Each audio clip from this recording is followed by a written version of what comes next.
আজকে আমার ছোট বোনিমির বার্থডে ছিল। সো বার্থডে উপলক্ষে আমরা কেক অর্ডার করেছিলাম।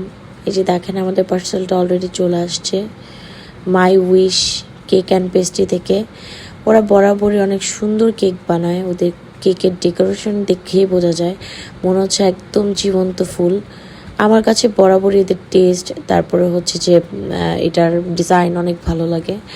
আর এই যে এদিকে দেখেন আমার ছোটো বোন ইমি বসে বসে কী যেন করছিল ফোনে, আর ওর সাথে আমার একটা কাজিন সিস্টার বসে বসে ঢং করছে। ওরা যদিও সমবয়সী, সবসময় একসাথেই থাকে।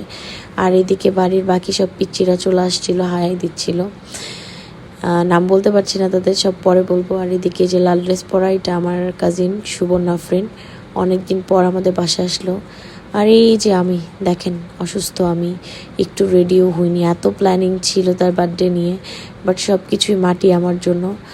আমি অনেক অসুস্থ, মাইগ্রেনের ব্যথা, জ্বর, তারপর হচ্ছে আম্মু অয়েল লাগিয়ে দিয়েছিল, হসপিটালে নিয়ে গেছিলো, তারপর একটু সুস্থ ফিল করলাম, তারপর চলে আসছি ওদের সাথে ভিডিও বানানোর জন্য।